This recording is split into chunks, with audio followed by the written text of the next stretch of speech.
Di gudang itu, selain menemukan CCTV yang masih aktif, mereka juga menemukan beberapa flash disk yang tertempel sebuah nomor di sana. Raihan mengambil semua flash disk yang ditemukannya. Setelah tidak ada lagi yang mereka temukan, Raihan meminta semuanya untuk kembali ke mobil. Sayang, kita cek semua ini di rumah saja ya. Sekarang kita ke makam keluargamu dulu, ujar Raihan. Iya mas, semoga saja apa yang kita dapatkan ada bukti tentang kejahatan yang dilakukan Bibi Murni, ujar Anissa. Lebih baik kita pamitan dulu sama Pak Kades. Rasanya tidak sopan kalau tidak pamit ke sana, usul Raihan. Mau pamit ke Pak Kades atau mau ketemu Indah? Gerutu Anissa. Buat apa? Aku gak ada urusannya dengan dia, ujar Raihan.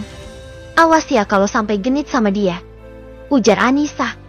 Memilikimu sudah lebih dari cukup sayang, ujar Raihan sembari mencubit kedua pipi istrinya dengan gemas. Ya sudah kita ke sana, ucap Anissa. Mereka akhirnya kembali ke rumah Pak Kades sebelum melanjutkan perjalanannya ke makam. Mereka semua keluar dari mobil dan salah satunya mengetuk pintu rumah Pak Kades. Tak lama kemudian, pintu itu terbuka oleh Jenny. Tuan, Nisa, ada yang bisa saya bantu? Tanya Jenny. Maaf mbak, Pak Kadesnya ada. Bukan Raihan ataupun Anissa yang bertanya, melainkan Randy. Bapak sama ibu belum pulang. Mungkin sebentar lagi mereka pulang, ujar Jenny. Kami kesini hanya ingin pamit karena kami akan kembali ke kota, ujar Randy. Kenapa buru-buru? Kalian bisa nginep di sini lagi malam ini.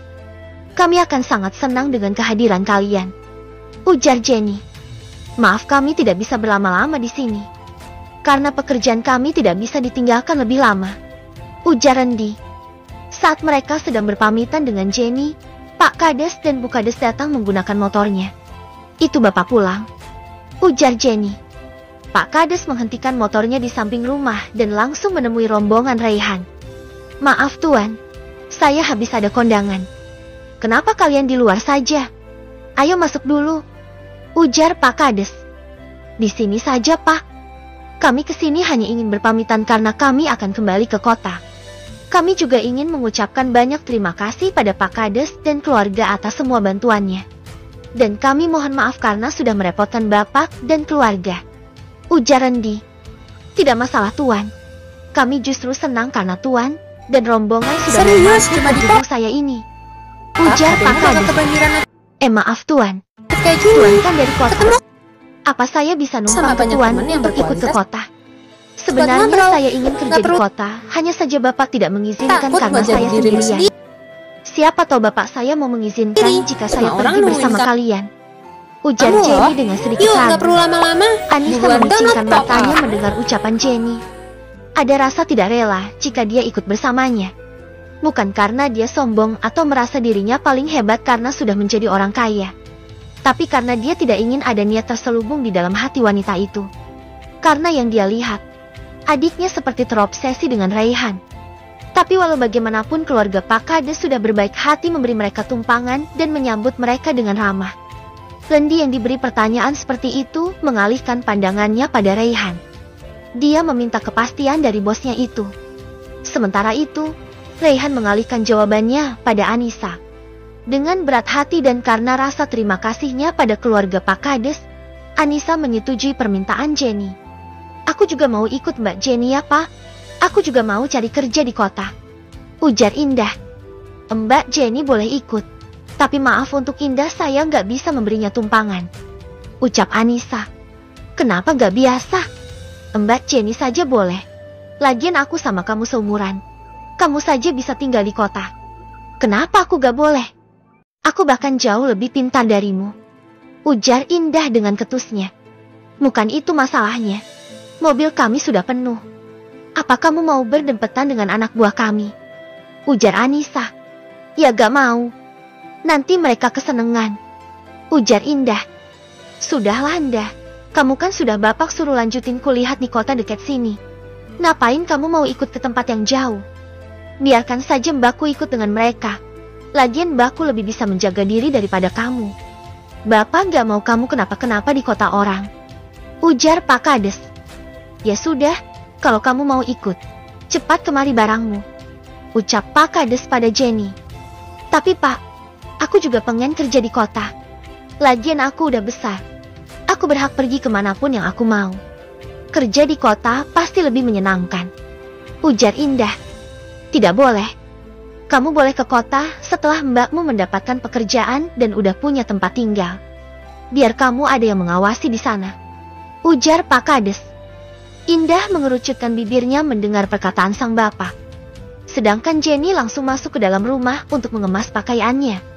Maaf Tuan, saya merepotkan Tuan. Dari dulu memang anak-anak saya tidak saya izinkan pergi jauh karena saya takut terjadi apa-apa dengan mereka. Tapi mungkin ini saatnya Jenny mencari kehidupannya sendiri. Saya minta maaf jika ini merepotkan Tuan, ujar Pak Kades. Kami hanya memberinya tumpangan, tapi untuk yang lainnya kami mohon maaf karena tidak bisa membantu. Kamu konten kreator pengen upgrade HP tapi tabungan tidak masalah belum Tuan. cukup. Pay later di Kredivo aja. Limitnya hingga 50 juta bisa kamu gunakan untuk pembelian di 4.000 merchant offline dan juga online.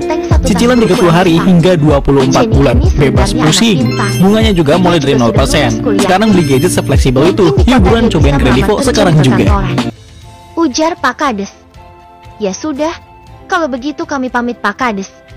Karena kamu juga akan mampir ke pemakaman keluarga Nyonya, ujar Rendi. Setelah berpamitan, mereka masuk ke mobilnya masing-masing. Kali ini posisi mereka dirubah. Rendi mengemudikan mobil utama dengan Raihan berada di samping Rendi, dan Anissa bersama di kursi belakang bersama Jenny. Sedangkan anak buah mereka berada dalam mobil yang satu. Terima kasih Miss, maaf aku merepotkanmu, ujar Jenny. Sama-sama Mbak. Setelah di kota, Mbak Jenny mau kemana? Tanya Anissa. Rencananya mau cari kosan dulu, habis itu baru mau lamar pekerjaan, jawab Jenny. Apa gak ada saudara atau teman yang tinggal di sana? Tanya Anissa. Tidak ada Mbak. Ya semoga saja rezekiku ada di sana. Dari dulu aku pengen banget ke ibu kota, tapi orang tua gak mengizinkan. Ini saja diizinkan karena mungkin orang tuaku melihat kalian ini orang baik, ujar Jenny. Obrolan mereka berlanjut sampai akhirnya mereka tiba di sebuah pemakanan umum di desa itu. Raihan meminta semua orang yang ada di mobil untuk turun dan ikut masuk ke pemakaman kecuali 3 anak buahnya yang ditugaskan untuk menjaga mobil. Raihan menggandeng Anissa masuk ke dalam pemakaman, sedangkan Rendi dan Jenny mengikutinya dari belakang. Anissa berhenti di kedua orang tuanya, lalu dia bersimpu di antara malam orang tuanya. Ma, Pa, maafin Nisa. Nisa baru bisa datang sekarang. Mama sama Papa apa kabar di sana? Nisa kangen sama kalian. Ma, Pa, Nisa datang ke sini bawa menantu Mama sama Papa. Namanya Raihan. Dia yang jagain Nisa sekarang. Seandainya Mama sama Papa masih ada, pasti kalian seneng punya menantu seperti dia. Dia yang bawa Nisa keluar dari rumah paman. Dia orang yang sangat berjasa di hidup Nisa sekarang. Ma, Pa, Nisa pengen ketemu kalian walaupun hanya di mimpi. Nisa kangen sama kalian, ucap Anissa. Derayan air mata mulai menetes di pelupuk matanya. Tangis kerinduan pada kedua orang tuanya pecah di atap makam itu. Raihan yang melihat itu pun ikut merasakan kesedihan yang dirasakan oleh istrinya. Raihan ikut berjongkok di belakang sang istri. Ma, Pa, saya Raihan menantu kalian, suami dari Anissa. Kalian jangan khawatir, sekarang kehidupan Anissa jauh lebih baik. Dia tumbuh menjadi wanita yang baik hati dan lembut. Saya akan selalu menjaga dan melindunginya seumur hidup saya, ucap Raihan. Raihan membawa Anissa ke dalam dekapannya agar sang istri tenang. Ma, Pa, kalian tenang saja. Nisa bakal membalas siapapun yang udah bikin kalian pergi meninggalkan Nisa. Mereka akan mendapatkan balasan yang setimpal dengan apa yang mereka perbuat. Mama sama Papa yang tenang di sana. Doakan Nisa agar kehidupan rumah tangga Nisa tetap langgeng sampai kakek nenek, ucap Anissa dengan sesenggukan. Sayang, kita ke makam kakek dan nenek ya. Ini udah sore. Raihan mengingatkan. Ma, Pa, Nisa tinggal dulu ya. Nisa janji akan kesini lagi suatu saat. Mama sama Papa yang tenang di sana. Doain Nisa ya Ma, Pa, ucap Anissa. Anissa mencium nisan kedua orang tuanya. Lalu dia bangkit dan pergi ke makam kakek dan neneknya yang tidak jauh dari makam itu. Setelah selesai, mereka keluar dari makan dan melanjutkan lagi perjalanan mereka. Mas, di dekat sini ada toko yang jualan jajanan khas.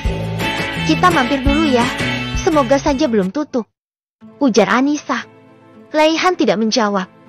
Namun Randy yang mengemudikan mengikuti apa yang Anissa arahkan. Mas di mobil saja dulu, biar aku yang masuk, ujar Anissa. Aku ikut, ucap Raihan. Ya sudah, ayo, ujar Anissa. Anissa dan Raihan masuk ke dalam toko kecil di pinggir jalan yang menjual berbagai macam jajanan khas di sana. Anissa memilih beberapa jajanan dari toko itu. Kenapa banyak banget? Memang buat siapa? Tanya Raihan. Buat Cecil, sama anak buah Mas Ray. Mas juga boleh makan kalau mau, ujar Anissa. Dari bentuknya saja gak meyakinkan, ucap Raihan. Ini enak tahu. Kalau Mas gak nyoba yang gak balak tahu rasanya, ujar Anissa. Raihan menenteng 4 kresek besar dari toko itu dan dimasukkan ke dalam mobil. Ada yang mau kamu beli lagi? Tanya Raihan saat mobil sudah berjalan. Udah cukup. Nanti saja kalau ada yang dipengen, ujar Anissa. Ya sudah kalau begitu, ujar Raihan. Mereka melanjutkan perjalanan mereka pulang ke kota. Setengah perjalanan, mereka memutuskan untuk berhenti di sebuah rumah makan sederhana di pinggir jalan. Hampir 2 jam mereka beristirahat di tempat itu, lalu mereka pun melanjutkan perjalanannya. Kali ini Raihan tidak lagi mabuk perjalanan karena sebelumnya dia sudah meminum obat antimo yang dibawa istrinya.